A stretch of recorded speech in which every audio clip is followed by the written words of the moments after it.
Good morning everyone, তোমরা কেমন আছো? আশা করি সবাই খুব ভালো আছো, আমিও খুব ভালো আছি। আজকে বাসি কাজকর্ম তোমাদের সামনে দেখালাম না, ওগুলো আমার হয়ে গেছে। হওয়ার পর স্নান টান করে এখানে আর্নিক্সের এখানে চা বসিয়ে দিয়েছি। আর এই দিদি আর ভাস্তিরা এসেছে, ওদের সাথে চা খেয়ে নিচ্ছি।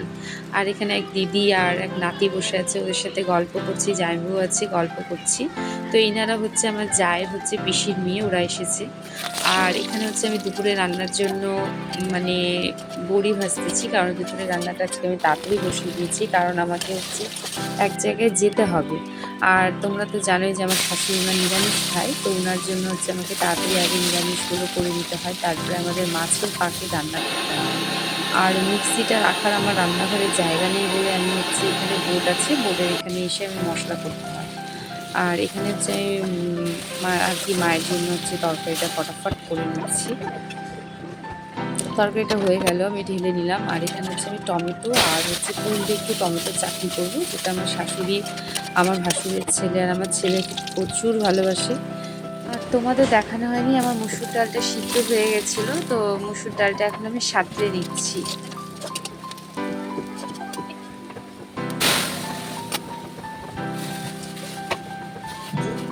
আর মসুর ডালটা সাঁতলে নেওয়ার পর হচ্ছে আমি হচ্ছে এখানে মাছগুলো ভেজে নিচ্ছি। এটা হচ্ছে বাম মাছ।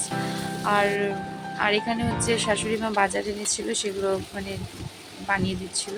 আর এখানে ডিমটা ভেজে নিচ্ছি, কারণ ছেলে টিউশনের থেকে এসেছে, প্রচুর খিদা লেগেছে, তো রাতের একটু ভাত ছিল, তো সেগুলো ওকে ভেজে দিলাম। ডিম দিয়েও খেতে খুব ভালোবাসে, আসলে না অন্য কিছু তো খেতেই চায় না, খুব সমস্যা গো, জানো।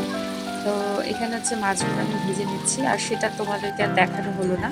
আর আমি কী কী রান্না করেছি তোমাদের সাথে তাহলে শেয়ার করছি। চলো, ওখানে গেল মিষ্টি কুমড়া ভাজা, আর এটা রাতের একটু পনিরের তরকারি ছিল, আর এটা তো তোমরা দেখেইছো বেগুন আলুর একটা তরকারি, যেটা আমি করেছিলাম। আর এখানে হচ্ছে টমেটোর চাটনি। আর উপরে নিরামিষ, তো নিচে আমি মাছের সব রাখি, মানে মাছ টাছ রান্না করলে নিচে রাখি, উপরে আসলে রাখি। মা আর আমি এখানে বেরিয়ে পড়লাম। আসলে আমার না আধার লিঙ্ক করা হয়নি, মার আমার দুজনের, তো মার সাথে একটু ভিডিও করে নিলাম একটু হাসতে হাসতে। আর ওখান থেকে এসে শ্বশুর মশাই আর ছেলেকেও খেতে দিয়ে দিলাম, ওদের প্রচণ্ড খিদা লেগে গেছিলো। তো আমি আমার ভিডিওটা এখানেই শেষ করছি। তোমরা ভালো থেকে সুস্থ থেকো, এভাবে আমাকে সাপোর্ট করো বন্ধুরা। তাহলে রাখছি, টাটা।